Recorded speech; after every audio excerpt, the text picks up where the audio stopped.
Mesdames, Mesdemoiselles, Messieurs, bonjour. Très heureux de vous retrouver comme chaque mardi à partir de la station régionale de Constantine avec un programme assez varié. On va parler de cybersécurité en matière informatique, bien sûr cyber, donc c'est tout à fait normal, et un séminaire, enfin une journée d'études internationales sur tout ce qui doit se faire en termes de sécurité informatique a été discuté et nous y reviendrons avec deux invités qui sont sur le plateau déjà.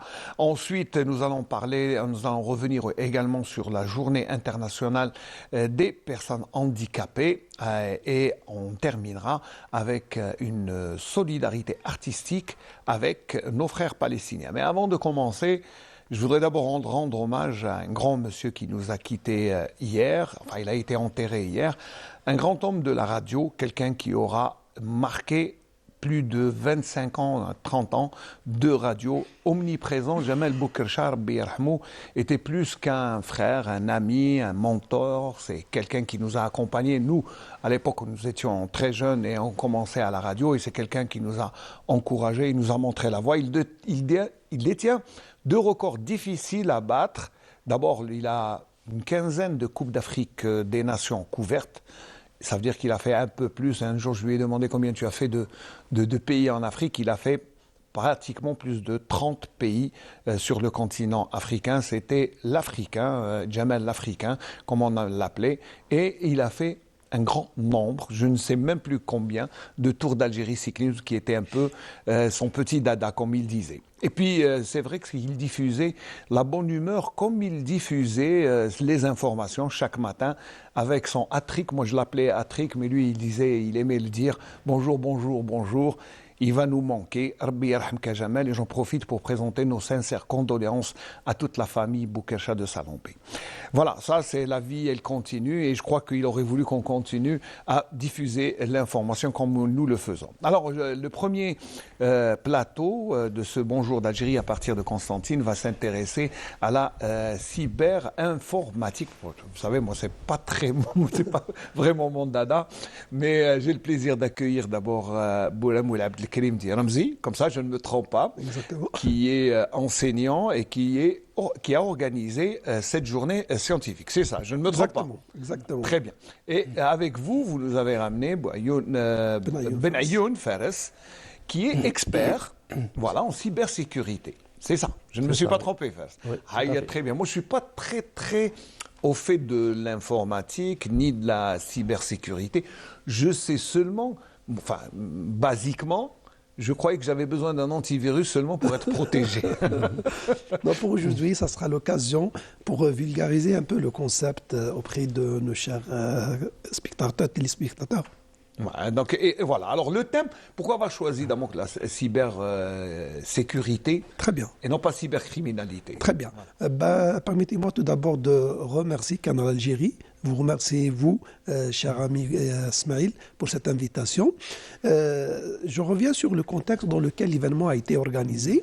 L'idée a commencé avec... J'ai rencontré l'un de nos ex-étudiants qui est aujourd'hui sortant de notre faculté, la faculté des nouvelles technologies. Comme quoi, l'université algérienne est en train de produire de grosses cylindrées. Il ne faut pas avoir honte, ni être humble, au contraire, il faut en être fier, puisque l'université continue de donner ce qu'on appelle des génies au monde entier. Exactement. J'ai rencontré Islam, qui est sortant de notre faculté, cela fait 5 ans, et en discutant, il m'a dit qu'il travaille aujourd'hui au Canada, depuis 5 ans, dans le domaine de la cybersécurité, et je me suis dit, pourquoi ne pas inviter Islam pour qu'il anime juste un workshop pour profiter des étudiants avec double objectif, d'abord motiver les étudiants jeunes, comme c'est l'un de vos collègues qui était, comme vous, cela fait 5 ans aujourd'hui, il est au Canada, il travaille dans un domaine très tendance qui est la cybersécurité. Dans une grande multinationale qu'on ne citera pas pour des raisons de publicité, mais c'est quelqu'un qui s'occupe de la sécurité d'une grande entreprise. Exactement.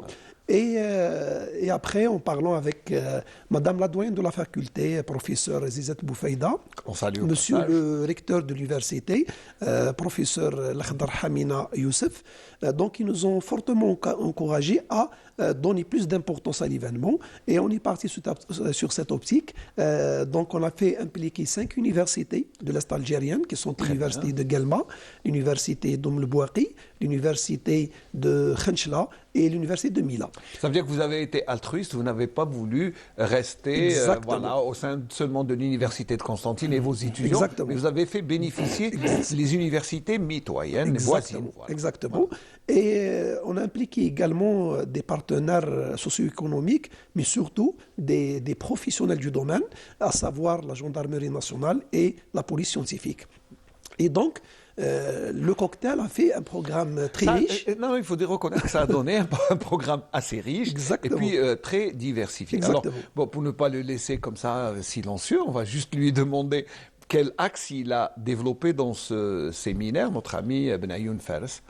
Donc moi je pense que mon ami Abdelkarim m'a invité principalement pour mon expérience, parce que moi aussi je suis parti de l'université de Constantine. Vous êtes un pur produit de l'université. Exactement. Et vous étiez son binôme, c'est ça. Exactement. Voilà. Et j'ai fait un peu de la recherche. Après je me suis orienté après mon doctorat vers le monde de l'industrie, vers l'ingénierie. Et j'ai travaillé pendant 20 ans chez des grands groupes multinationaux où j'ai travaillé sur des problématiques liées à la sécurité, à la protection de données.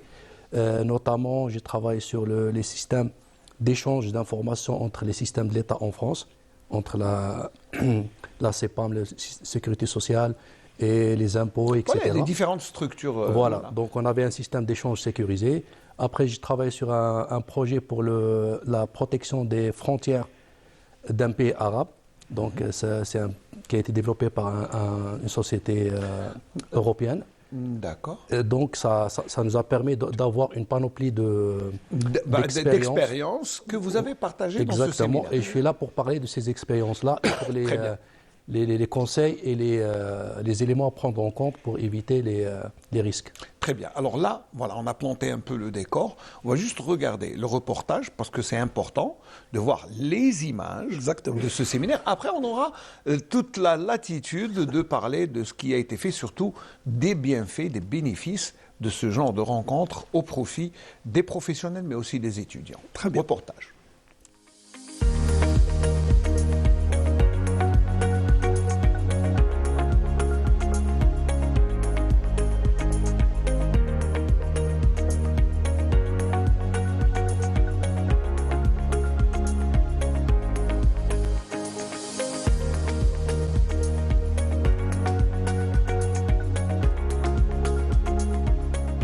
L'événement qu'on organise au niveau de la faculté des nouvelles technologies de l'information et de la communication à l'université Constantine II est dédié à la cybercriminalité ou la cybersécurité. C'est un événement qui a été organisé en collaboration avec 5 universités de l'Est algérien, à savoir l'université de Khenchla, l'université de Mila, l'université de Guelma et l'université d'Oum-el-Bouaqi.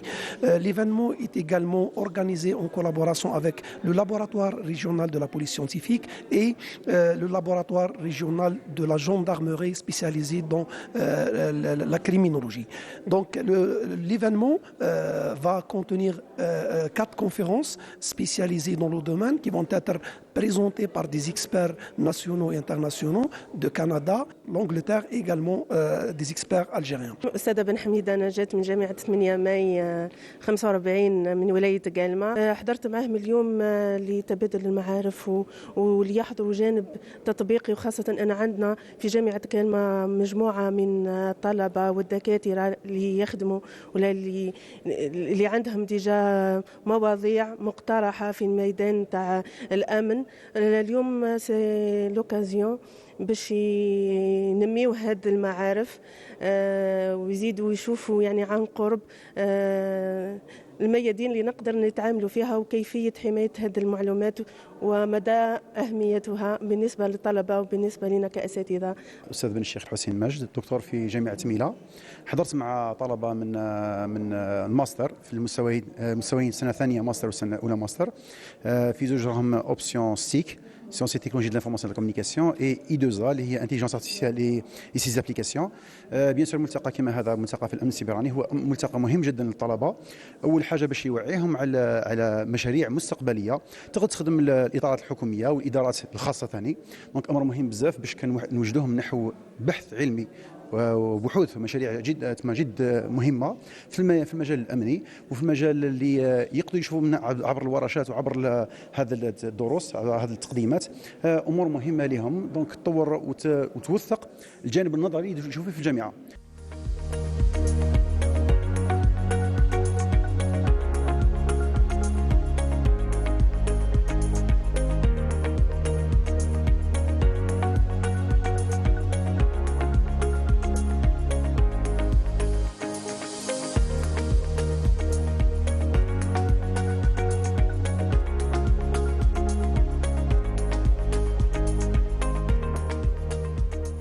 كطلبة علم آلي جامعة قسنطينة 2 استفدنا اليوم من هذا الحدث تاع سايبر سيكوريتي وين حنديو افكار على هذا الدومين وين تقدر تحدد لنا بعد في المستقبل تاعنا كخيار لنا في التخصص. استفدنا بزاف من هذه المحاضرات اللي قدموهم لنا دي زيكسبير في المجال الامن السيبراني ولا سايبر سيكيورتي.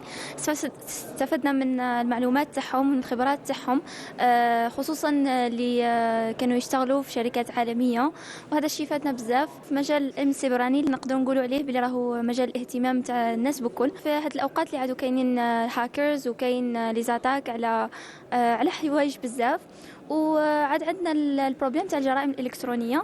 استفدنا بزاف في الدومين هذا عطاونا بزاف دي انفورماسيون ما كناش نعرفوهم قبل على السيبر سيكوريتي وقالوا لنا منين نبداو البروجي تاعنا وكيفاش الخطوات باش نوصلوا واش رانا حابين في هذا الدومين. Avoir une maison sans porte c'est très dangereux. Donc c'est la même chose. La cybersécurité c'est comment on protège nos informations personnelles.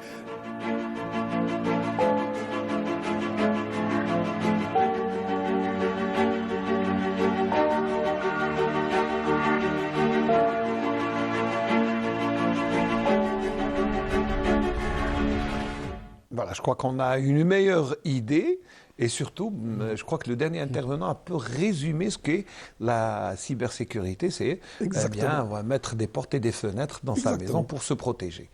C'est ça. Je félicite l'équipe qui s'est déplacée à l'université de Constantine, l'équipe de la télévision algérienne, pour une excellente vraiment couverture. Il y avait Nazim Agoun et Selma Khiwani. Exactement, et après Msaha, pour l'excellent travail qu'ils ont fait. Ils ont fait leur boulot, comme on dit. Donc, Monsieur Boulamoul, donc voilà, donc, on a une meilleure idée de ce qui se fait partout dans le monde, mais ce qui est bien, essentiellement, et ce qui vous intéresse, c'est la répercussion de cette journée d'études sur les étudiants. Je crois que c'est les premiers bénéficiaires. Exactement. Les étudiants ont eu un double rôle dans cet événement. D'abord, 80% du travail a été fait par une équipe d'organisation des étudiants. Et là, ça m'a fortement ému d'avoir des étudiants qui travaillent bénévoles, donc avec un engagement total pour la réussite de l'événement. L'événement, c'était un samedi, et avoir donc plus de 350 participants le samedi où il n'y a pas théoriquement cours à l'université, c'est un signe de la réussite de l'événement. Ces étudiants organisateurs ont également travaillé toute la journée de vendredi avec moi et bien évidemment Madame la doyenne de la faculté pour les derniers. Ils ont sacrifié le week-end. Voilà, et là, je tiens à les saluer par l'occasion pour leur... Alors, ça veut dire que les étudiants sont d'abord impliqués et intéressés. Exactement. Ça, c'est bien. Donc, et ils sont mûrs parce qu'ils ont tout fait pour que l'événement réussisse. Très bien. Donc, la deuxième dimension par rapport aux étudiants, c'est justement l'événement, il est dédié à 3 catégories. Donc, on a abordé la cybersécurité par rapport au gouvernement, donc aux États, la cybersécurité par rapport aux entreprises et la cybersécurité par rapport aux chercheurs et aux académiciens. D'accord ? Et donc, il y avait également les étudiants, puisque nous, dans nos parcours de formation, on dispense des modules liés au réseau, à la sécurité réseau, dans les réseaux informatiques et la cybersécurité. Donc, pour eux, c'était une occasion de voir en pratique tous les fondements ou les concepts théoriques qu'ils ont l'habitude de voir dans les cours et les TD, les TP en présentiel. Même si certains étudiants que nous avons rencontrés ont dit qu'il y a certaines informations, ils ne se doutaient même pas de leur existence. Et donc, ils ont découvert autre chose. C'est justement tout l'objectif de l'organisation de telles journées scientifiques.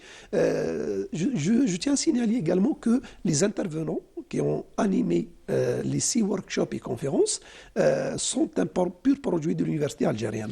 Donc, et ça c'est vraiment... une autre fierté. Hein. Ça, c'est un motif de fierté qui est... Enfin, on ne peut même pas le quantifier, mais ça fait vraiment plaisir. Voir nos étudiants, jeunes étudiants, qui sont aujourd'hui un peu partout dans le monde, et on les réinvite, ils reviennent dans leur université comme invités, comme un expert du domaine, pour partager leur expérience avec les nouveaux collègues. Donc, ça donne vraiment une motivation à la nouvelle génération qu'on peut vraiment, après l'obtention de diplôme, aller sans aucun complexe explorer le terrain. Bien au contraire. Exactement. Je crois que même c'est devenu une référence.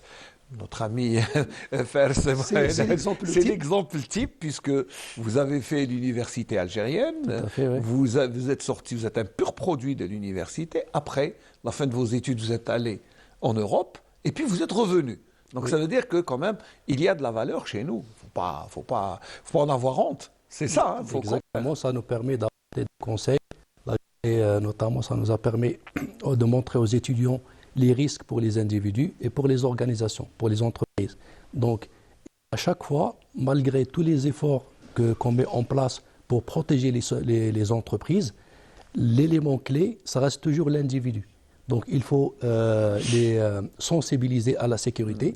Il faut qu'ils suivent les recommandations des spécialistes de sécurité. Parce qu'à chaque fois, les expériences que j'ai eues, la faille, c'était toujours l'être humain. Donc, nous, on donne des recommandations à l'être humain pour se prémunir, pour préparer les mots de passe, par exemple, etc. Et j'ai un exemple, par exemple. Voilà, on a visité une entreprise pour faire un test.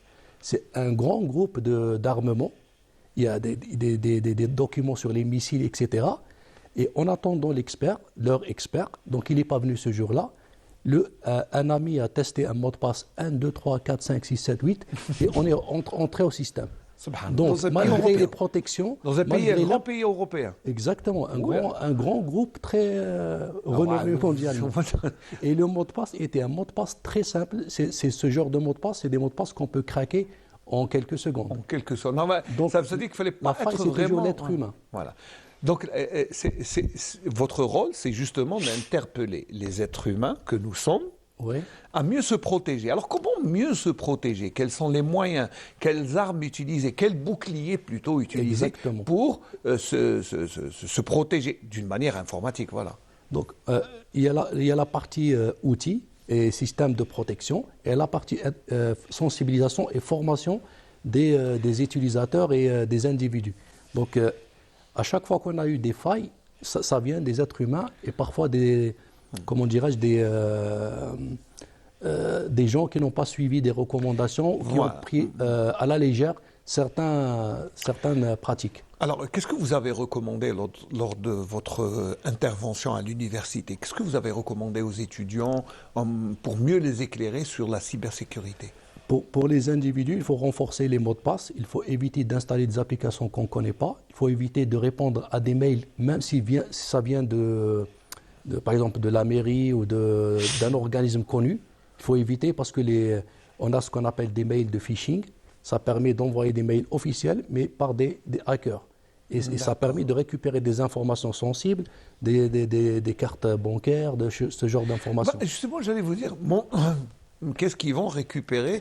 Qu'est-ce que j'ai comme information qui pourrait, par exemple, moi, je ne sais pas, qu'est-ce que j'ai à donner comme information? Ils peuvent récupérer, par exemple, le plus simple, c'est le numéro de la carte bleue avec le code, etc. Parfois, ils vous demandent de mettre votre login et mot de passe. Ça, c'est à ne jamais donner. Il y en a, en fait, ils vous envoient un mail officiel. En cliquant, ils vous demandent de renouveler votre mot de passe. Donc, ils vous demandent l'ancien et le nouveau. Et c'est comme ça qu'ils récupèrent. Après, ils vont vendre des informations, pirater les comptes Et derrière, ils vont faire des chantages, ce genre de... Voilà. C'est arrivé, et puis bon, on en a parlé un peu.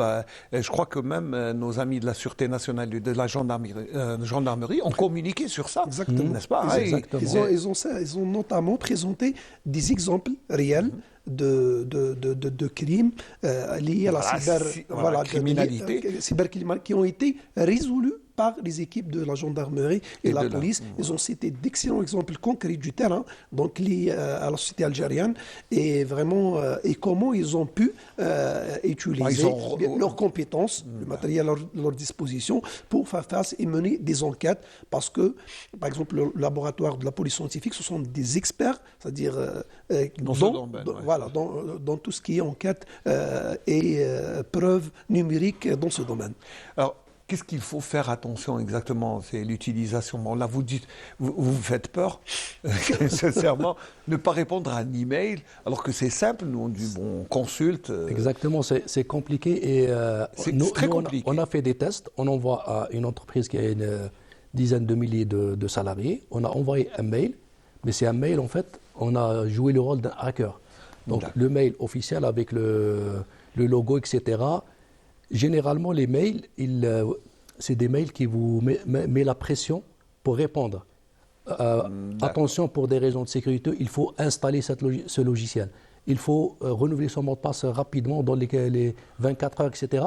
Les gens, ils agissent dans la précipitation. Et c'est là qu'ils tombent dans le piège. Et on a fait le test. L'entreprise, presque 80% des salariés, ils ont répondu au mail. Parce que c'était un mail important qui vient de la sécurité. Mettez-vous à leur place.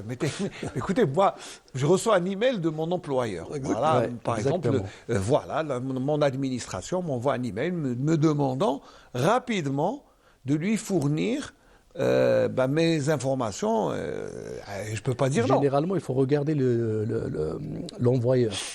Généralement, l'adresse, elle n'est pas la bonne, en fait.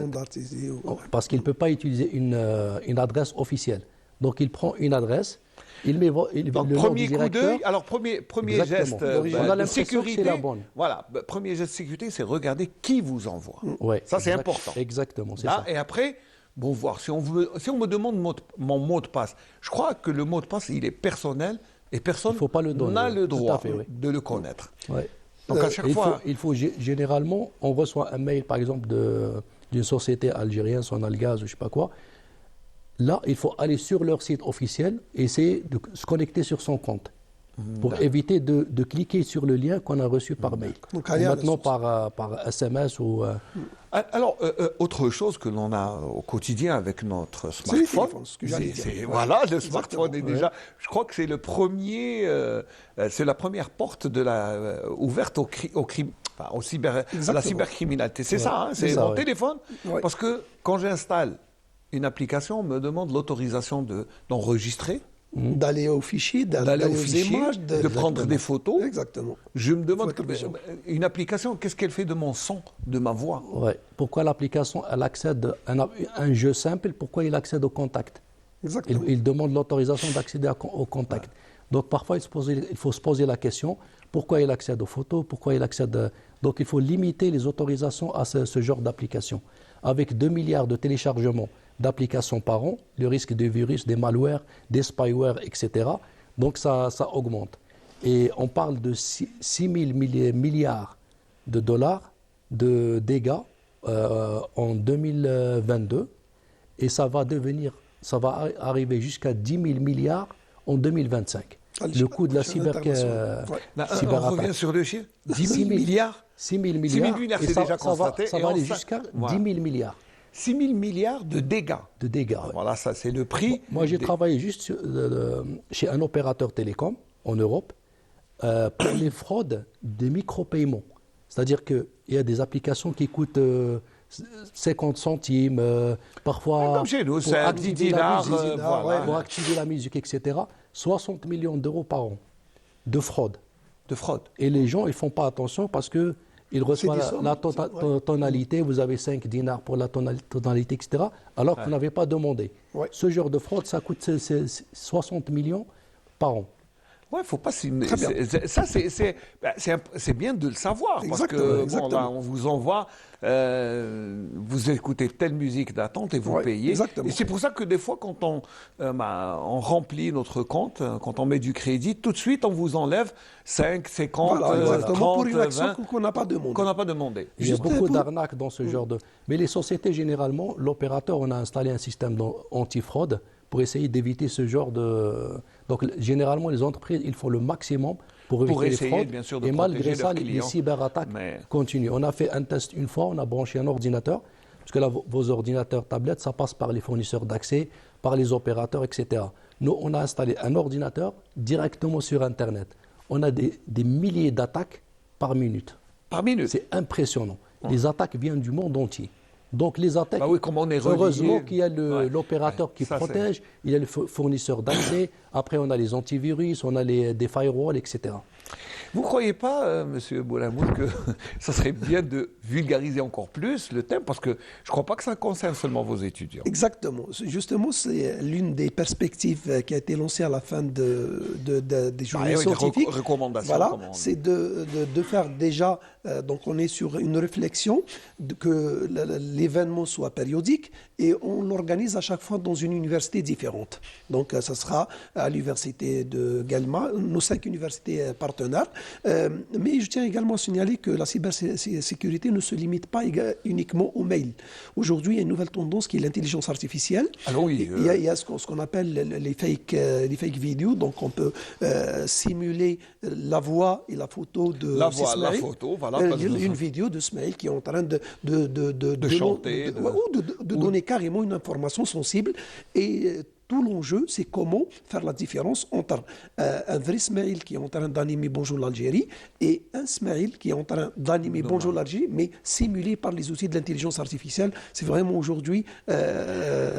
En plus de la vidéo, il y a des articles générés par l'IA, de propagande, de fausses articles, les fake news, il perturbe les harcèlement, bourses, il impacte l'image des sociétés, etc. Et on a aussi le plus grand risque actuellement, il a parlé l'étudiant tout à l'heure des maisons intelligentes.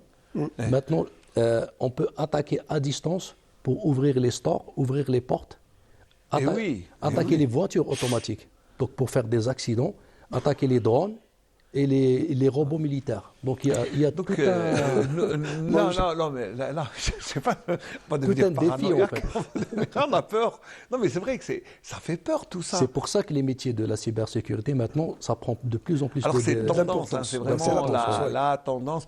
Là, surtout, c'est pour revenir à l'intelligence artificielle, qui, c'est vrai, bon, on a beau, je ne sais pas, mais vanter les bienfaits de l'intelligence. Ben, c'est aussi l'autre. Ça reste une technologie à utiliser avec beaucoup de précautions. Il ne faut pas négliger qu'aujourd'hui, les outils qui sont disponibles pour par exemple, rédiger un article de presse en étant assisté par un outil de l'intelligence artificielle, ça facilite énormément la tâche. Rédiger un mail qui peut prendre un quart d'heure, je peux le rédiger en 2 minutes en utilisant un outil de l'IA, mais il faut également faire attention que les outils de l'intelligence artificielle sont aujourd'hui, par exemple, utilisés pour faire du plagiat, écrire des manuscrits. Ça, c'est vrai que il faut le dire. Voilà, exactement. Donc, et certaines personnes l'utilisent même pour discuter. Exactement. C'est vrai que les robots discutent, vous donnent des informations. Des fois, moi, j'essaie un peu de voir ce qu'il répond. Mais justement, l'une des conférences qui a attiré beaucoup le public et l'audience, c'était la conférence qui a été dispensée par l'expert Abdelhadi Bour, c'est un produit algérien. Produit aussi, voilà. Donc il travaille aujourd'hui en Angleterre. Non, mais souligner autant que faire se peut le fait que voilà, ça soit des purs produits de l'université algérienne. Il travaille aujourd'hui comme responsable de la cybersécurité dans une grande entreprise en Angleterre. Et donc, il a cité un exemple où ils ont développé une application basée sur l'intelligence artificielle qui était en dialogue avec des ingénieurs chargés de la sécurité informatique, et pendant plus d'1h30, ils n'ont pas su qu'il s'agit d'un programme informatique qui ont en train de faire un échange. Alors que théoriquement, c'est des professionnels du domaine. À ce point-là. Oui. Justement, c'est pour ça que je dis que tout ce qui est intelligence artificielle aujourd'hui, il faut regarder le côté positif, mais il y a un côté négatif voilà. et qui mais peut... en fait, avec beaucoup de en parlant prudence. de l'intelligence artificielle, c'est vrai que ça permet de créer beaucoup de défis, d'attaques, etc.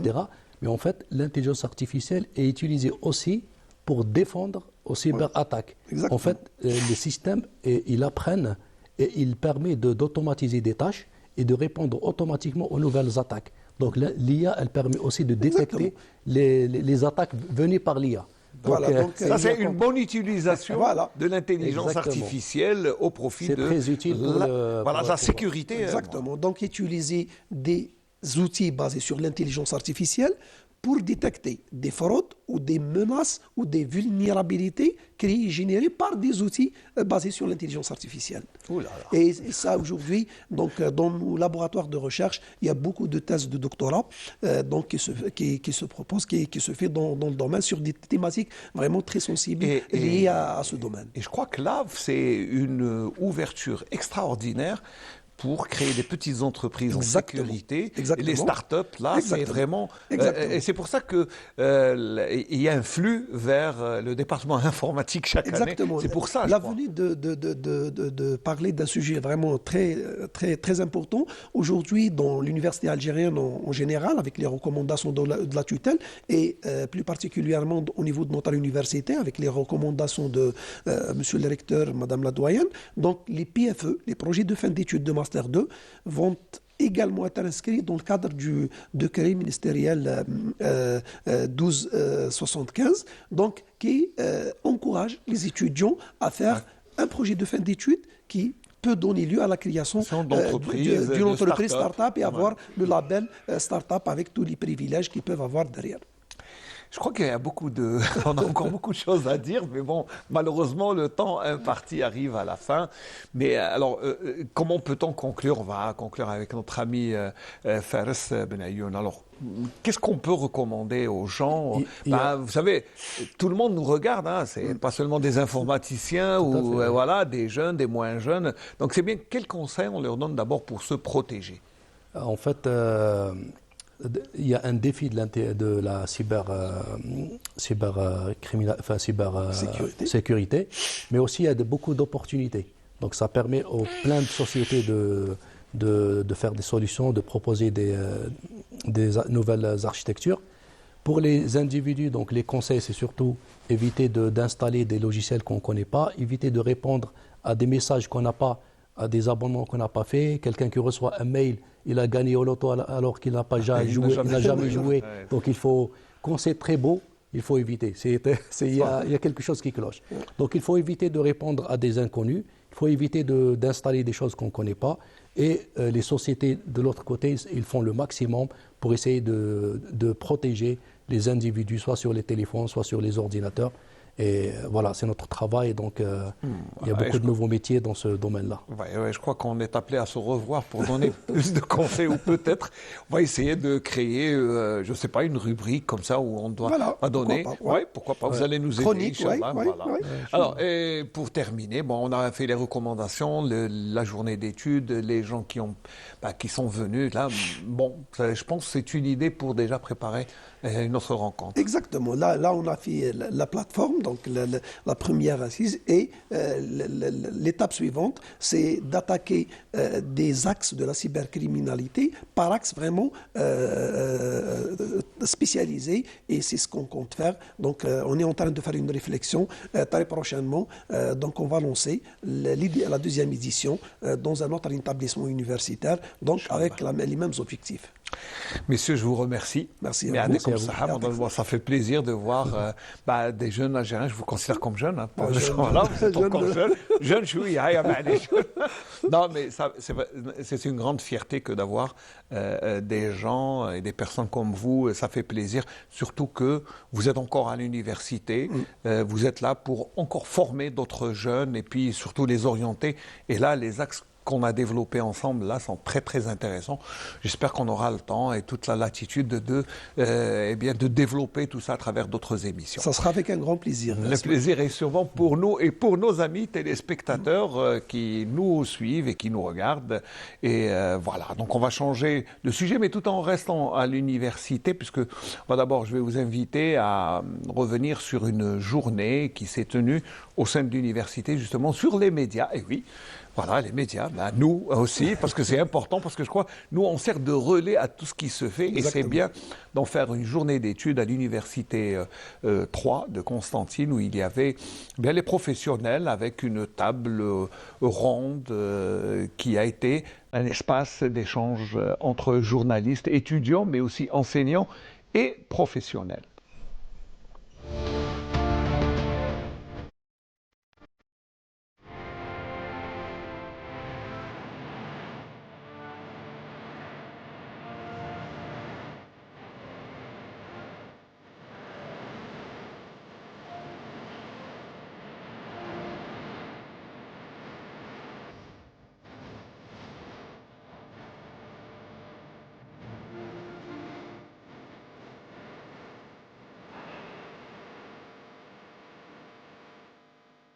هو ملتقى دولي في طبعته الأولى ثلاثي الأبعاد، بمعنى أنه يحمل في طياته تكوين بالنسبة للطلبة، راح نكونوا من خلاله 120 طالب عن طريق ورشات أطرها خبراء ومهنيين في حقل الإعلام، وأكاديمي بامتياز، يعني هناك ثلة من الباحثين يقدموا مداخلات وتجارب على غرار دولة الأردن وتونس الشقيقة، بالإضافة إلى مختلف الجامعات الجزائرية، كما أنه يجمع نخبة من الإعلاميين والمهنيين المتمرسين. هذا المؤتمر يعني يعالج إشكالية لها علاقة بالسياق الراهن في البحث في علوم الإعلام والاتصال، وكذلك بعد آخر اللي هو يعني بعد مهني عنده علاقة باندماج الميديا الجديدة مع وسائل الإعلام الكلاسيكية، خاصة السمعية البصرية منها. فجاء هذا الملتقى يعني يعالج هذه الإشكالية ويسلط الضوء على أشكال هذا الاندماج ما بين الميديا الجديدة وما بين وسائل الإعلام الكلاسيكية السمعية البصرية. يعني الملتقى هذا يهدف إلى يعني إثارة النقاش حول هذا الموضوع والتعرف على تجارب الدول الأخرى في هذا المجال، وكذلك رصد لمختلف الإشكالات المطروحة في الوطن العربي في الجانب الأخلاقي، في الجانب القانوني، كذلك مواكبة التطورات البحثية الحاصلة في علوم الإعلام والاتصال.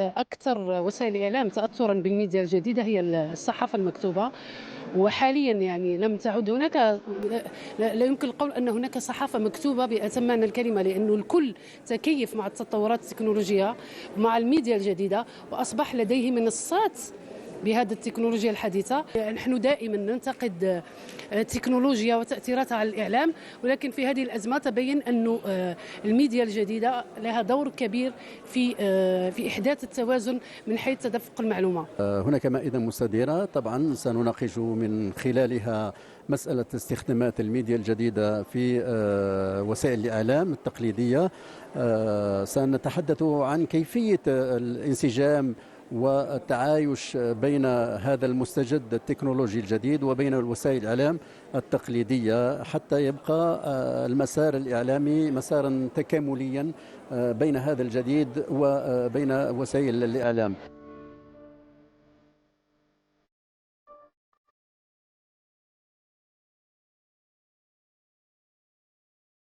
Voilà, toujours un plaisir de revoir les collègues. Et puis voilà, c'était un thème à l'université, Université 3 de Constantine, au sujet des médias et du développement des médias. Mais là, c'est pas notre propos dans cette deuxième partie d'émission. Nous allons parler des personnes handicapées, et puis le 3 décembre, c'est la journée internationale. Nous avons Nasser Khamer qui est pédopsychiatre, je ne me trompe pas. Oui, c'est ça. Voilà, donc vous vous occupez des enfants. Et des adolescents. Et des adolescents, surtout. Oui. Voilà. Et comme une journée, une journée dédiée aux personnes handicapées, ça veut dire quoi exactement pour... Voilà, tout d'abord, il faut reconnaître qu'une journée internationale dédiée à ce qu'on appelle le handicap en général, voilà, c'est une opportunité parfaite pour informer les gens, pour sensibiliser, mais également et principalement pour changer de mentalité. Ça, c'est très important. Pourquoi? Parce que la notion de handicap, de personnes handicapées, avec le temps, ça va disparaître.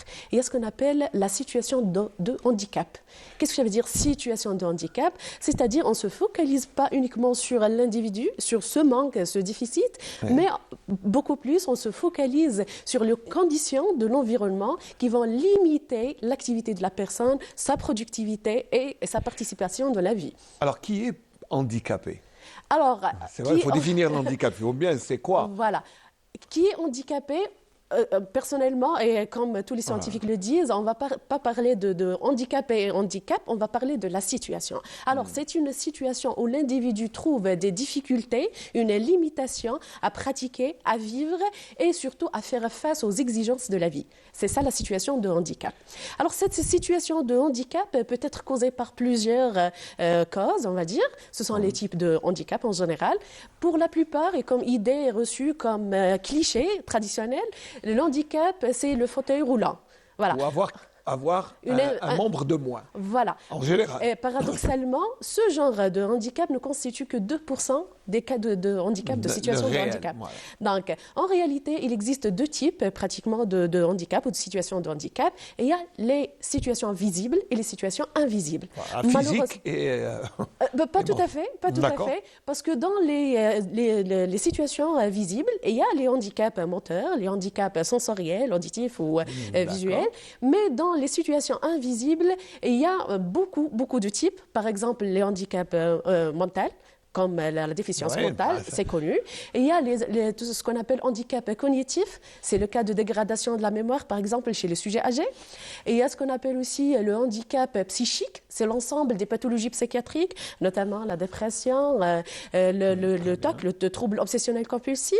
Et il y a un élément très important qui constitue presque 50% des situations de handicap, ce sont les maladies invalidantes. On parle en l'occurrence de diabète, de HTA, d'hypertension artérielle, on parle notamment des On peut les considérer comme personnes handicapées? Oui, ça constitue 50% presque des situations de handicap. Voilà, et on appelle ça les situations de handicap invisibles. Alors, voilà. Puisque vous êtes pédopsychiatre, donc on va peut-être s'orienter un peu sur les jeunes, puisque là, les nouvelles maladies, ça c'est un peu... Malheureusement, il y a beaucoup plus les cas sont plus nombreux ces derniers temps. C'est les autistes et les trisomiques. Oui. C'est à peu près... Bon, il y en a beaucoup, il y a beaucoup de formes d'autisme, il y a il y a 2 formes de trisomie, mais ce sont à peu près, ça c'est chez les jeunes. Mais est-ce qu'il y a d'autres handicaps? Oui, alors si on parle de l'enfant et de l'adolescent, malheureusement on revient toujours à la représentation mentale, que l'enfant normalement il est indemne, il n'a pas de problème, malheureusement ce n'est pas le cas. Et si on revient sur la pathologie mentale chez l'enfant, c'est encore pire, parce que ça touche un enfant, un être en plein développement, ça touche un enfant d'une manière précoce, donc ça touche l'enfant, mais également la structure familiale. C'est surtout ça. Voilà. C'est l'environnement. Exactement, ça bouleverse tout un système, ça remet en question nos rêves, on va dire, nos objectifs, nos projets de l'avenir pour toute la famille. Alors si on parle de l'autisme, c'est un problème majeur parce que malheureusement, il n'est pas reconnu comme handicap.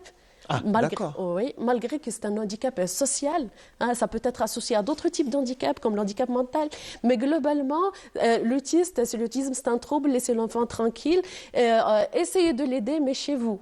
Voilà, les familles ne Mais sont pas... débrouillez-vous tout seul avec... Exactement. mais c'est pas normal. Voilà. Alors que l'autiste a besoin peut-être d'un environnement, d'une structure adéquate pour justement la réinsertion, enfin l'insertion. Oui, et dans la prise en charge de l'autisme, on a besoin de plus que ça. On a besoin des familles, de la formation des familles, parce qu'ils sont considérés comme des co-thérapeutes, c'est-à-dire ils participent en parallèle avec les thérapeutes dans la prise en charge. Et malheureusement, on prend un parent qui n'a jamais joué le rôle d'un thérapeute et on va lui dire, allez, tu vas participer à traiter ton enfant. Alors que ce n'est pas son domaine, ce n'est pas sa spécialité. Un parent, il est là pour élever les enfants, Oui. pour les accompagner, pour donner un peu d'affection, même beaucoup, mais peut-être tout ce qui est déviation, handicap, peut-être qu'il doit s'accommoder lui Et aussi. malheureusement, il va prendre en charge une personne différente et en même temps, il est en pleine souffrance parce qu'il est déprimé, il a perdu l'image idéale. Lui-même a besoin d'aide. Voilà, d'où la nécessité d'une approche globale, c'est-à-dire lorsqu'on fait une prise en charge de ce genre d'handicap, on doit traiter et l'enfant et sa famille.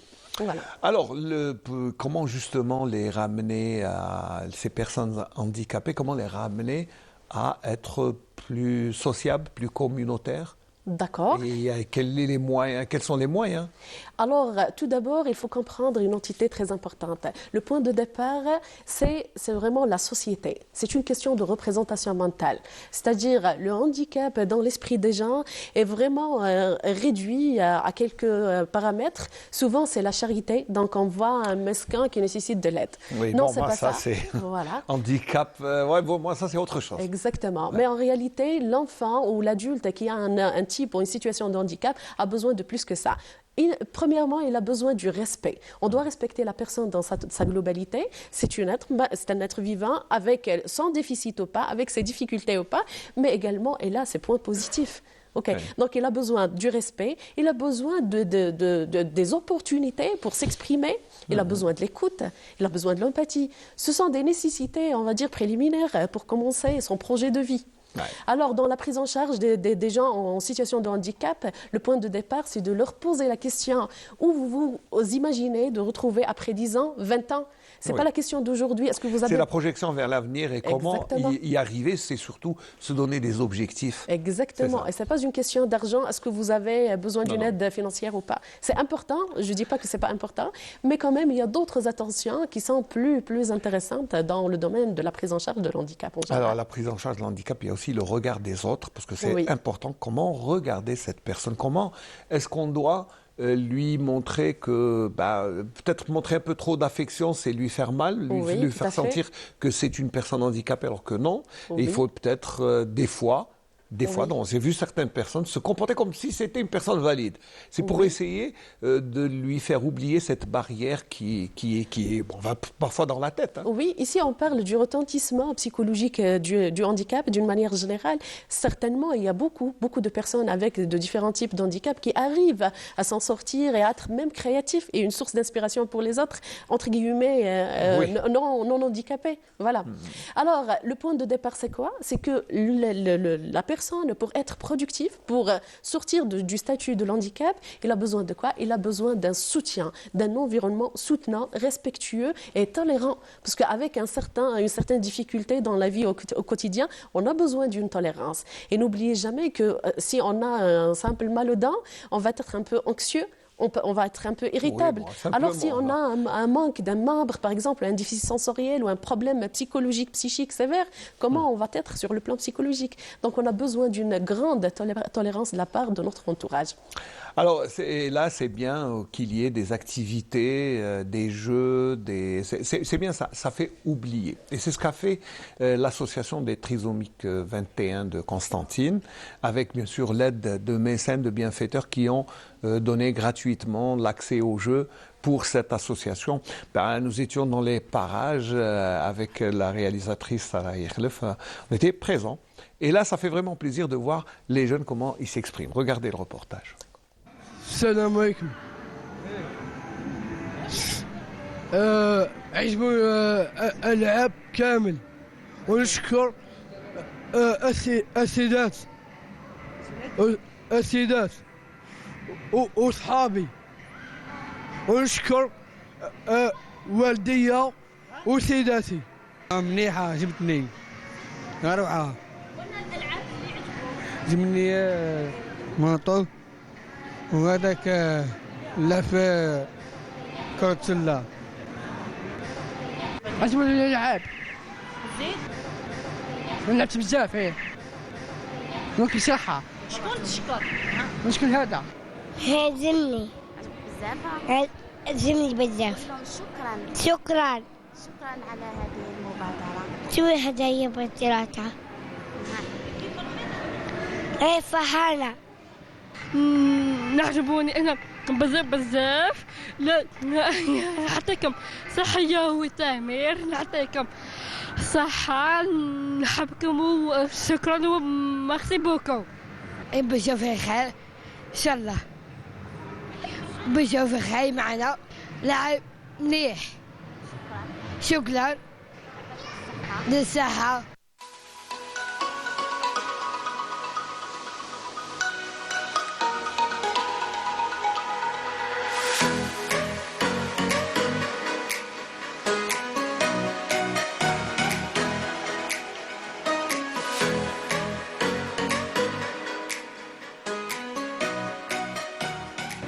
فرحة لا توصف. يعني الطفل اللي يكون عنده عايش في لا روتين هذيك، مهما احنا ان طونك جمعيه ان طونك اسوسياسيون عطينا لهم يعني الفرصه، سيتي اون بوفي دوكسيجين ليهم. الجمعيه هذه سيتي اون بوفي دوكسيجين للاطفال هادو اللي باش يروحوا يقراوا، باش هذاك هو المتنفس تاعهم. لكن على مدار السنه تولي روتين. لكن كي نكسروا لا روتين بايام كيما هذه، مبادرات كيما هذه، نقول ربي يجازي اللي كان يعني سبب في المبادره هذه ويعطيكم الصحه. وماذا بيا يعني الاطفال هادو يسو بران اون كونسيديراسيون من المسؤولين ومن الناس، ما من المجتمع. باسكو ماذا بيا أن تكون عندهم مكانه في المجتمع، عندهم ناس هما اطفال يعني اللي عندهم قدرات قادرين يوصلوا لبعيد، دونك ماذا بينا نعاونوهم.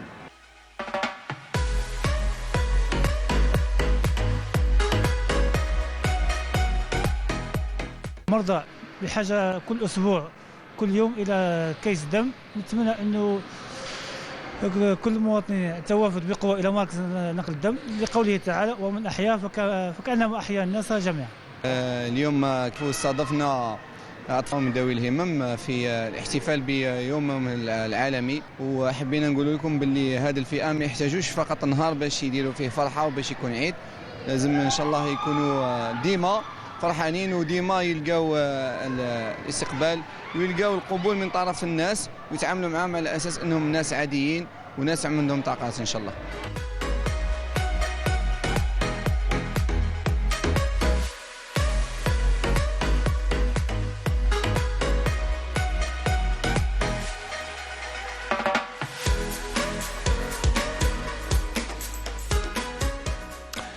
Voilà, il y a beaucoup d'émotions parce que c'était vraiment la journée. Il y avait les jeux. Quand on a vu les enfants s'adonner à ces jeux, l'émotion qui sortait, c'est bien. Puis on remercie les gars de l'association des donneurs du sang parce que ils font du bon travail et ils étaient là justement pour collecter. Là, on lance un nouvel appel, on réitère l'appel. Il ne faut jamais oublier de donner une goutte de son sang. C'est bon pour la santé et bon pour les malades, donc n'oubliez pas.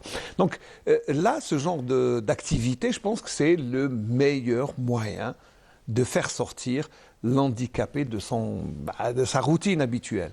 À vrai dire, c'est pas uniquement pour l'enfant ou pour la personne. Même pour les parents, on a vu les parents qui étaient exactement contents. Ça, c'est parce que le fait de prendre en charge un être, une personne différente, surtout si on parle d'un enfant, c'est-à-dire c'est très précocement, c'est vraiment lourd, ça épuise les parents.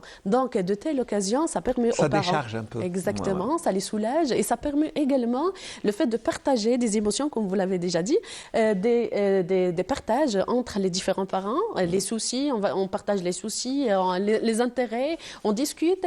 Et en plus de tout ça, j'aimerais attirer l'attention sur un élément très important, c'est les actions du volontariat qui sont vraiment très très minimes dans notre société. Malheureusement.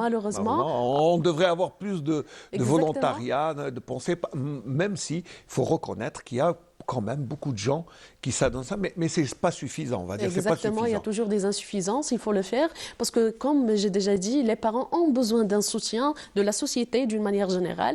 La question de l'handicap, on le dit et on le répète, ça ne relève pas uniquement d'une direction, la solidarité. C'est l'affaire de tous. Exactement, c'est un problème sociétal qui a besoin d'une intervention sociétale. Et là, c'est pour ça qu'on remercie le propriétaire, que je ne citerai pas pour des questions publicitaires, mais il a donné gratuitement accès à cette association tout au long de l'année.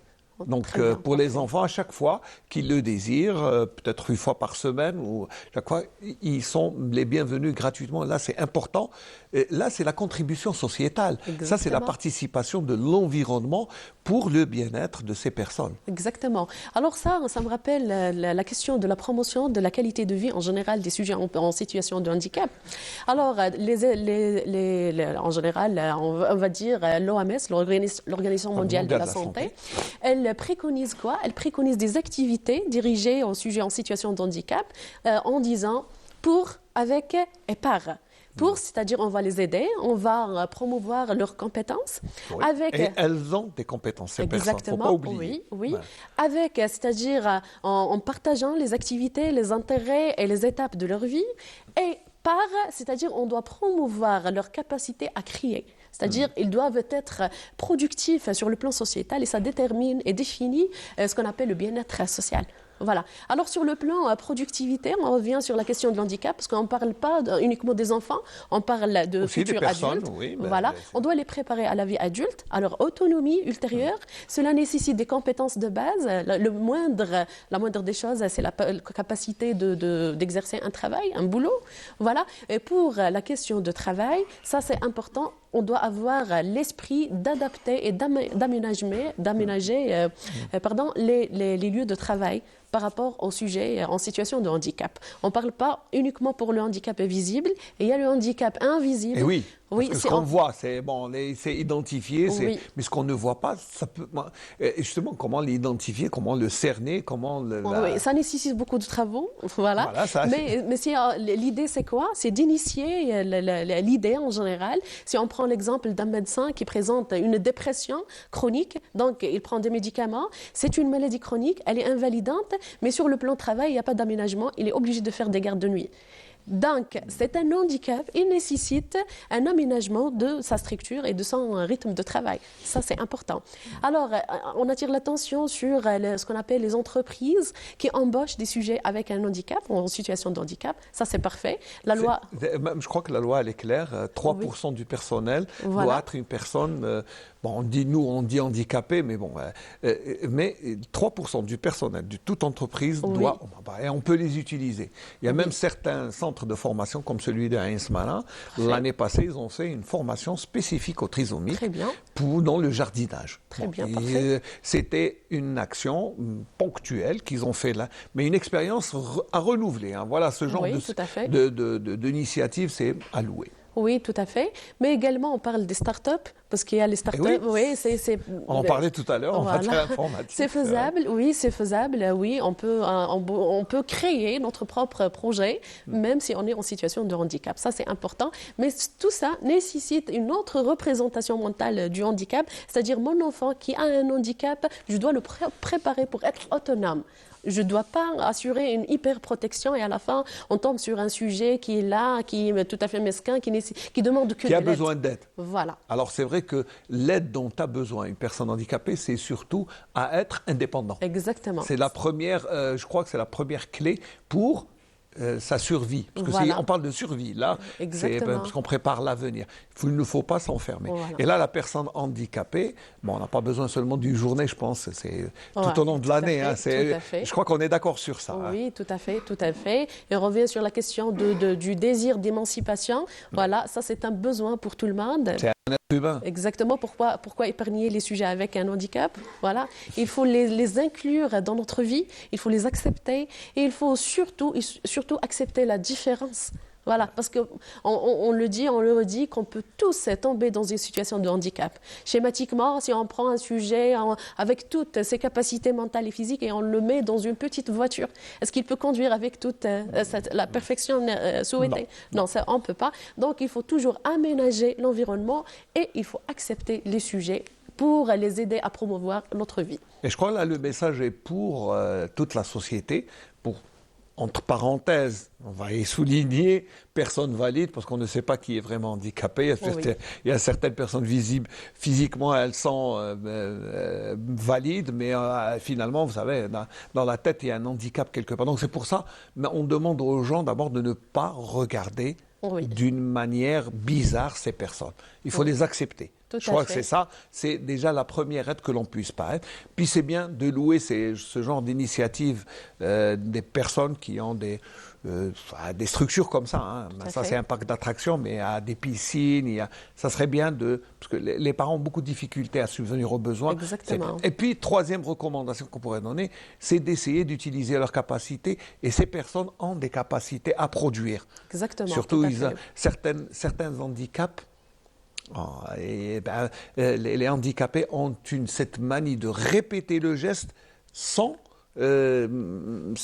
lassitude, on va dire. Exactement. Ils ont cette capacité, il faudrait l'utiliser comme dans certains pays industriels, en Asie notamment, où ces personnes sont dans la ligne de production. Exactement. Voilà. Peut-être qu'on doit soulever une autre notion très importante qui est l'accompagnement personnalisé, c'est-à-dire ces gens avec des capacités et des besoins particuliers ont besoin d'accompagnement à la carte, c'est-à-dire il n'y a pas de recette pour tout le monde. Voilà, chaque personne a son profil particulier, il a besoin d'une prise en charge différente l'un de l'autre, mais on doit insister sur le fait qu'on a besoin d'un personnel qualifié pour accompagner les gens, pour décider, pour planifier, pour établir pour améliorer leur pronostic à long terme.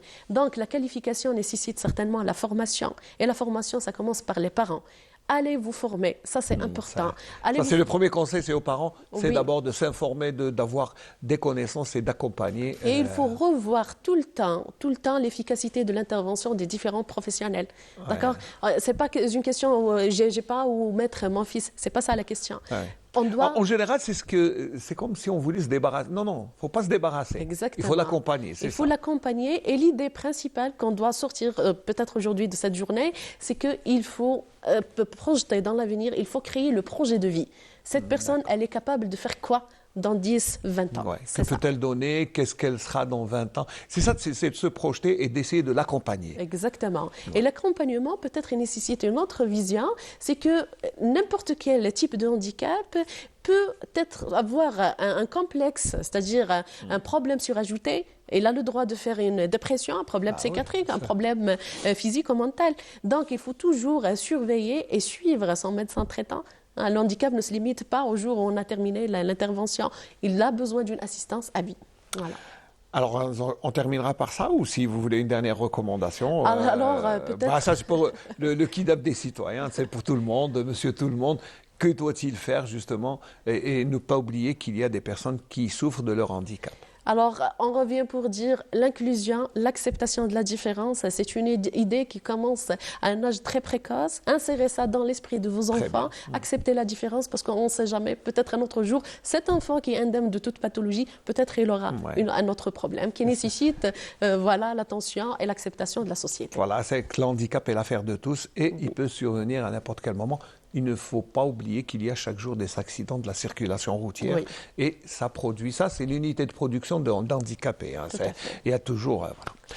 Khamer Nassera, c'est ça, merci d'être venu. Je rappelle que vous êtes pédopsychiatre et que vous vous occupez des enfants en général, des adolescents, peut-être quelquefois d'adultes, des adultes, non, pas d'adultes. Les enfants et les adolescents, voilà. C'est déjà du boulot. Oui, voilà. Merci d'être venu, d'avoir répondu à notre invitation. Je rappelle que nous avons développé ensemble la journée nationale des handicapés comme sujet parce que c'est important.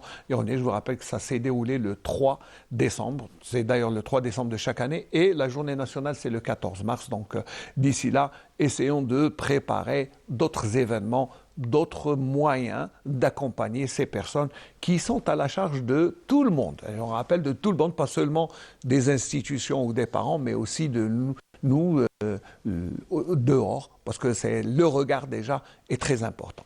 Merci. Et j'espère qu'on se retrouvera dans d'autres plateaux, Inch'Allah, avec d'autres sujets à débattre. Et puis, on va juste transiter parce que nous sommes en plein hiver. Il fait très froid aujourd'hui. Il y a même quelques gouttes de pluie, mais n'oublie pas, il y a des gens qui n'ont pas oublié les SDF.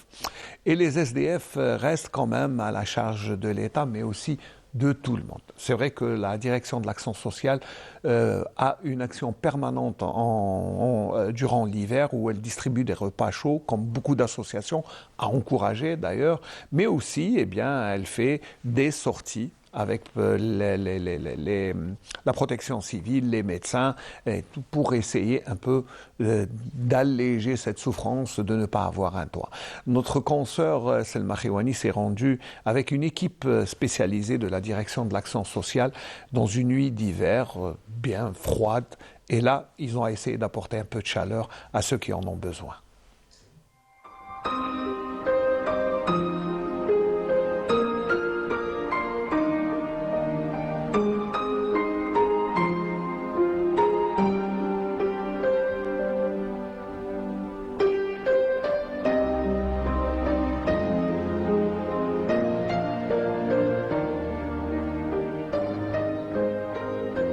خلال البرنامج استطرته اللجنه الولائيه اللي متشكله من مختلف الشركاء، مصالح الامن الولائي، الحمايه المدنيه، مصالح البلديه، الصحه، المجتمع المدني، اطارات قطاع التضامن الوطني. يعني احنا في ولايه قسنطينه العمليه متواصله طيله مدار السنه، ويمكن ما كنتوا تشوفوا في الخرجه هذه الميدانيه باللي دائما نلقاو ناس اشخاص يعني مصابين بامراض عقليه، كذلك اشخاص يعني مسنين.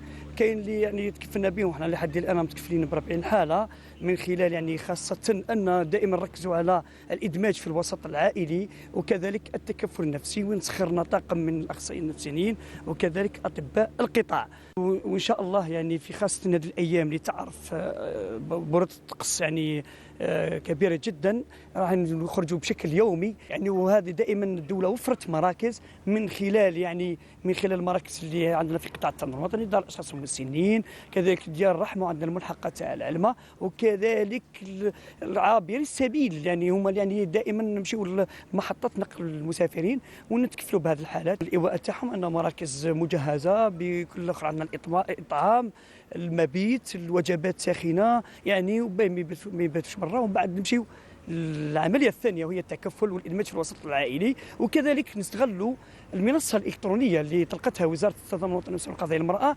للتبليغ عن الاشخاص بدون مأوى ثابت. هذه عمليه مهمه، لازمنا نحسوا باللي الجمعيات المجتمع المدني باللي هناك منصه يقدر المواطن انه يبلغ على شخص بدون مأوى ثابت بيسمح لنا للتدخل الانجع. البلدية هي شريك مع مديرية النشاط الاجتماعي في الفرقة الاستعجالية المتنقلة لتكفل بالأشخاص بدون مأوى ثابت.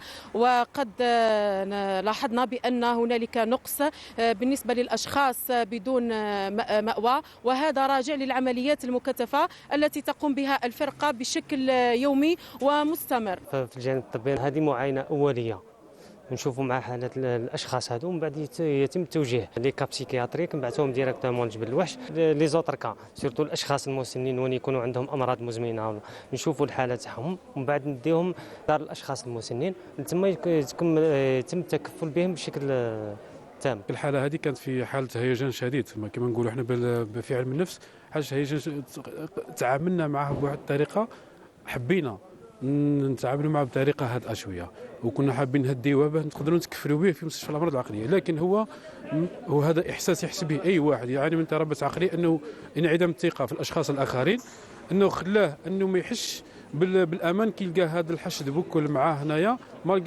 رغم ان الناس بكل جايه يتعاونوا باه يتكفلوا به علاجيا. درك هذا يتم التكفل به عند المستشفى الامراض العقليه، اللي يكون تكفل علاجي للاضطرابات العقليه اللي يعاني منها، على خاطر هو يشكل خطر على نفسه بحد ذاته، ويشكل نفسه خطر على الاخرين.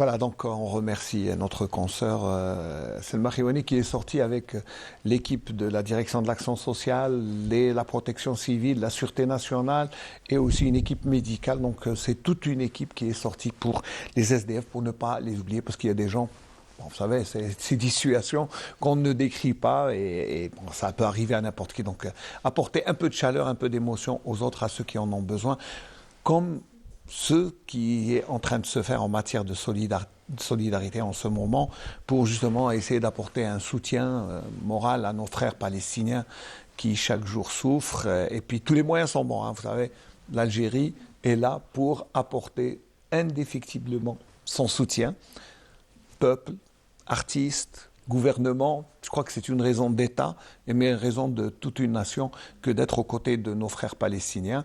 Raja Srel, en tant qu'artiste, vous n'êtes pas resté insensible. Bonjour d'abord. Bonjour, voilà. Merci pour l'invitation. Non, mais merci d'être là parce que les artistes engagés, c'est un peu une fierté pour nous parce que ça veut dire que l'artiste, à sa manière, apporte sa contribution. Et ben, j'essaye dans la mesure de mes moyens. Donc, je suis peintre, donc voilà, j'apporte ma contribution comme je peux. Alors, je crois que vous nous avez ramené un tableau qui est récent, ça fait, la peinture est encore fraîche. Elle est encore fraîche. Absolument, oui, il est récent. Alors, ce tableau parle de la Palestine. Alors, expliquez-nous, vous savez, moi je décrypte, mais je crois que je ne peux pas mieux en parler que vous, d'abord. Alors pourquoi un tableau sur la Palestine?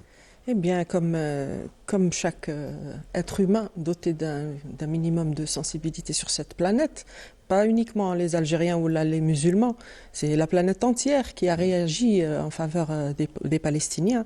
Il n'y a qu'à voir les multiples manifestations de soutien. C'est extraordinaire. D'ailleurs, je pense que c'est une grande première. Donc, comme tout le monde, j'ai été touchée, bien sûr, par l'horreur, les atrocités qu'on voit sur nos écrans tous les jours. Et on suit l'actualité. C'est absolument terrible. Et on ne peut que réagir. Bon, de mon côté, bien sûr, j'essaie de faire ce que je peux, mais les possibilités de chacun sont limitées. J'ai essayé d'exprimer, à mon niveau, j'ai essayé d'exprimer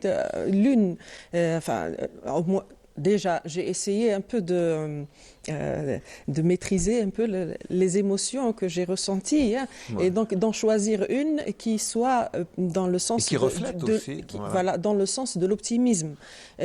Voilà, donc je n'ai bien sûr plusieurs émotions contradictoires. Oui, c'est vrai que c'est beaucoup. Voilà, mais là, vous avez choisi. J'ai essayé d'illustrer ma vision de la Palestine. Et j'ai appelé ce tableau Palestine éternelle.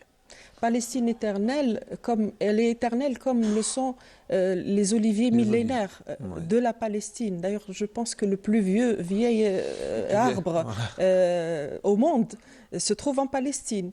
Il a 2000 ans. Donc, il est contemporain de Sidna Issa. Voilà. Donc, ce que j'ai voulu exprimer, c'est cet olivier qui représente la Palestine. Nous avons deux niveaux. Nous avons le les sol. Racines. Nous avons une symétrie entre le feuillage, les branches enchevêtrées. Et puis les racines, le même enchevêtrement, par effet de miroir, on le retrouve sous le sol. Il représente l'enracinement du peuple palestinien dans son sol, dans sa terre. Et voilà. Et puis le côté haut, c'est aussi l'espoir, les générations à venir. C'est un arbre qui n'est pas mort, il est vivant, il est productif. Il ne meurt pas. Il ne meurt pas, il est éternel, il porte les fruits. Ce sont les nouvelles générations palestiniennes et elles sont très florissantes et très fortes. Voilà. On voit aussi les motifs, les motifs, la terre dans laquelle s'enracine le peuple palestinien, elle est imprégnée de sa culture. Donc, son patrimoine. C'est une peinture allégorique, donc chaque élément c'est bien de l'expliquer, bien sûr. Représente quelque chose. Donc cette structuration sous la forme de texture, de broderie. D'abord, ça représente une broderie des robes palestiniennes, des femmes palestiniennes. C'est le tatriz palestinien. Voilà. Donc, d'abord, c'est structuré, c'est beau et ça prend sens. Vous remarquerez que j'ai utilisé la couleur rouge. Justement. Alors, la couleur rouge, il y a le champ de coquelicot qui est rouge, qui malheureusement c'est un bain de sang qui est en train de se passer. Ce sang-là, j'ai voulu exprimer qu'il n'était pas vain, que le sang des enfants, des innocents, imprègne cette terre sainte et ajoute de la sainteté à cette terre. Ouais. Et il prend plus de sens, sacralité. Plus de sacralité. Il prend sens dans le motif et dans la culture palestinienne, exprimée donc par le tatriz. Et voilà, et donc il y a un retour de ce sang en forme d'énergie. Les racines absorbent cette énergie positive et la transforment en lumière. C'est là la forme de la Palestine lumineuse. Voilà, c'est la carte. Voilà, c'est la carte de la Palestine. La Palestine lumineuse, la Palestine plaie béante. Plaie béante. C'est une plaie béante, mais en même temps, elle est lumineuse parce qu'elle éclaire, elle éclaire nos consciences. Elle a fait se réveiller la planète entière, les peuples de la planète entière, et ouvrir les yeux sur l'état du peuple palestinien, sur les souffrances qu'il subit. Oui, au quotidien. Et puis, elle a éclairé aussi chacun de nous profondément sur les valeurs essentielles qui font de nous des êtres humains. Nous avons tendance à oublier, parfois, à être absorbés par, la nature humaine par une carrière, par je ne sais pas, par beaucoup de choses. Mais nous oublions que ce qui fait de nous des êtres humains, c'est autre chose. Ce sont des valeurs essentielles, la bonté, la vérité, voilà, qu'il ne faut pas perdre de vue. Là c'est vrai que quand vous décrivez, d'abord il y a l'émotion qui se dégage dans votre descriptif, là, d'un tableau qui résume en fait tout ce que peut ressentir, c'est-à-dire et l'émotion, et la préservation, et les racines, et l'optimisme qui va venir malgré le bain de sang qui va. Donc c'est une structure artistique qui enfin dire, c'est pas un mélange. Ce que vous ressentez en même temps. J'ai vraiment essayé. Voilà. C'est ce que je pense réellement. J'ai essayé de le retranscrire avec le plus de précision possible. Ouais. Voilà. L'arbre très affecté par les années, mais aussi un par tronc noueux, peut-être une colonisation injuste et barbare, parce que ce qui peut... Ça, c'est les affres du sionisme qui se retrouvent dans l'arbre, dans un olivier, puis qui peut mieux que l'olivier représenter le combat de la Palestine. Je crois qu'il n'y a pas mieux. L'attachement de ce peuple à sa terre. Nous avons remarqué que, contrairement aux hordes coloniales qui se ruent vers les aéroports pour quitter le navire, nous avons des milliers de Palestiniens qui étaient à l'étranger, qui s'agglutinent à Rafah pour essayer de regagner leur maison, leur chez eux, leur terre, même au risque d'y mourir. Non, mais pour mourir. Pour y mourir, ils veulent y revenir. Et donc ça nous touche au plus profond. Ça paraît insensible, oui, c'est vrai. Oui, nous-mêmes en tant qu'Algériens, nous avons vécu les affres de la colonisation. Et donc on en sait quelque chose. C'est pour ça que je crois que naturellement, l'Algérien est solidaire avec la Palestine. Ça, c'est naturel. Ça ne se commente pas. Je pense que même si nous n'étions ni musulmans, je pense que le vécu de notre peuple nous aurait... c'est la souffrance. La souffrance. D'ailleurs, nous avons remarqué parmi les peuples de la terre, les premiers, ils se sont solidarisés. Bon, nous avons les Irlandais, nous avons même les Amérindiens. Les Amérindiens ont beaucoup manifesté leur solidarité avec le peuple peuple palestinien, C'est ce sont les peuples autochtones de la terre entière. Les peuples opprimés. Les peuples opprimés, oui. Une petite, bien sûr. Une petite chose à propos des motifs. Alors oui, les motifs qui sont en bas, et Oui. bon, vous m'avez dit c'est les robes. C'est des robes Oui, traditionnelles palestiniennes. Tchatraïs, mais ça pourrait être aussi une robe algérienne ou même... C'est vrai que c'est pas très loin de la robe berbère, chaoui, Voilà. kabyle. Il y a des Exactement. motifs qui ne sont pas très Bon, loin. là, j'ai même un les peu- couleurs. Hein. Voilà. Là, j'ai voulu prendre le vert, le rouge, le vert et le blanc et le noir Ouais, c'est pour la Palestine. Mais le tchatraïs palestinien ressemble énormément aux motifs. Ouais. Pardon. Aux motifs de décoration qui viennent de peuplades très différentes et très éloignées, qui ne se connaissent pas entre elles. On peut retrouver ce genre d'ornementation vestimentaire en Amérique du Sud, au Mexique, mais en Amérique du Nord aussi, Ça en ressemble, Bulgarie, donc en Algérie, au Tibet. Ce sont des peuples autochtones. Ancrés dans leur terre. Voilà. Et ces couleurs-là, ces couleurs chatoyantes, ces motifs, c'est la représentation symbolique de l'attachement de ces peuples à leur terre, à leur terroir. Voilà. Et donc, À leurs valeurs et à leur patrimoine, à leur voilà. histoire, à leur identité. Exactement. C'est une culture. C'est une culture. Chacun s'accroche à sa culture. Voilà, ce qui est bien, c'est qu'il y ait une production et qui a un sens. Oui. Là, c'est l'expression d'un sentiment, d'une solidarité. C'est bien ça, parce que bon, on explique ce qu'on fait. Oui. Et là, vous avez présenté votre tableau à une petite rencontre. Et alors, c'est pour saluer cette initiative des Absolument. étudiants. Alors, je tenais absolument Oui, bien à les sûr, saluer. faut les saluer. Alors, c'est un groupe, un club. D'étudiants. Club étudiantin, voilà, étudiantin, l'université. de jeunes étudiants qui s'appelle alors, je vais avoir du mal. C'est un nom anglais, de Dandelions Club. Les dents des lions. Bon, la fleur du pissenlit, avec. Je sais pas, moi j'ai pas vu. Vous voyez la mais en fleur, tout cas, oui. la rousse, je sème à tout vent, la fleur. Voilà, donc c'est assez allégorique aussi.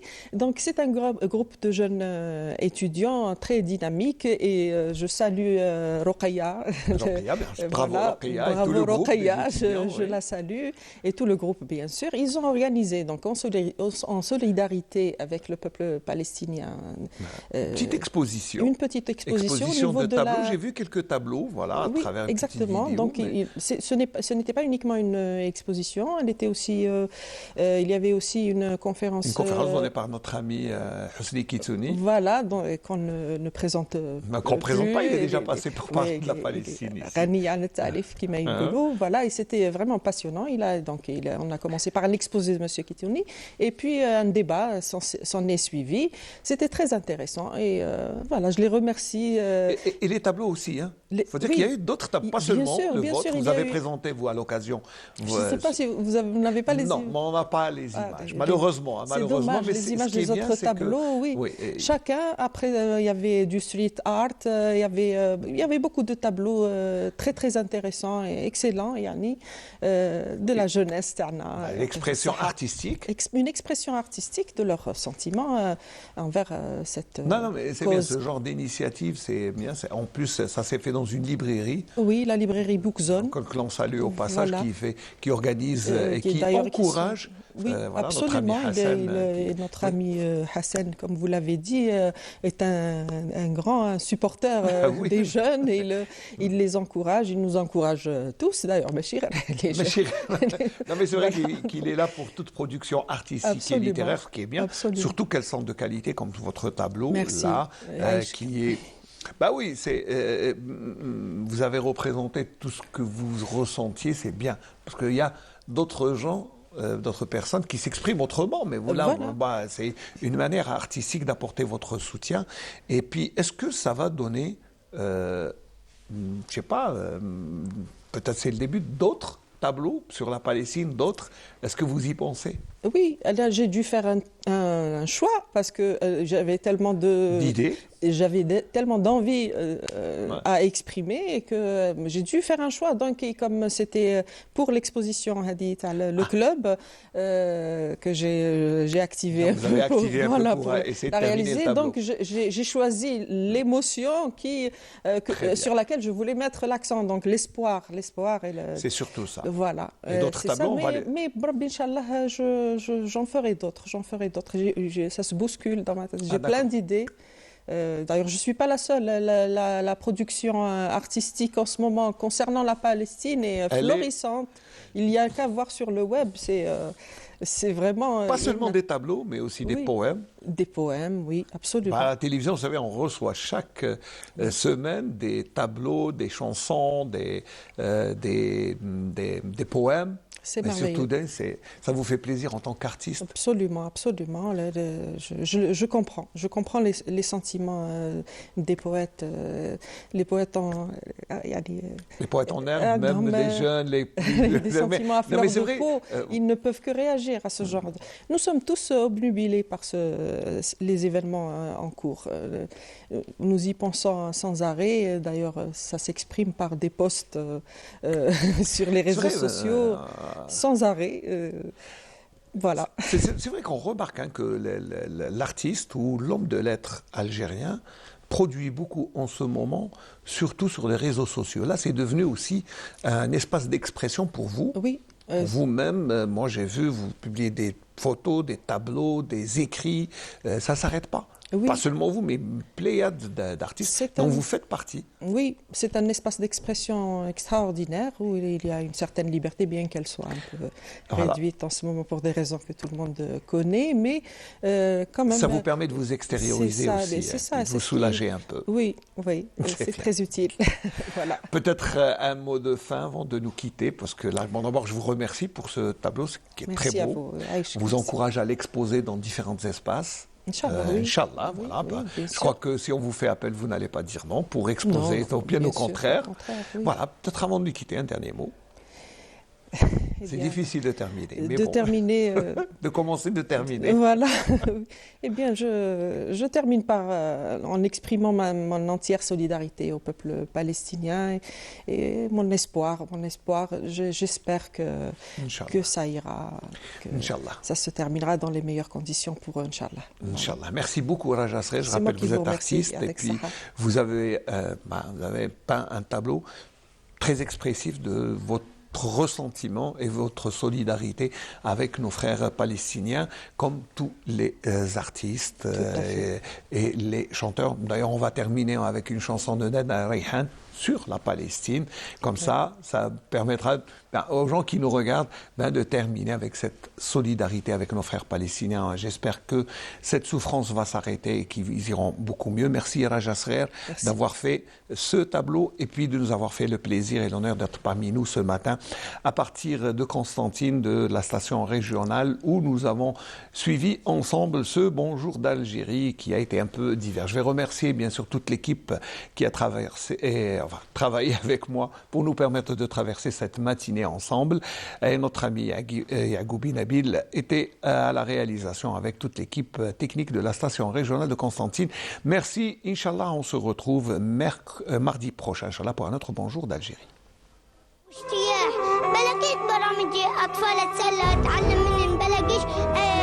رسوم متحركة ألعاب كل تشييع جنازات ولا حاملين شيء بطخه احنا هنا لا في أكل ولا مي ولا شرب ولا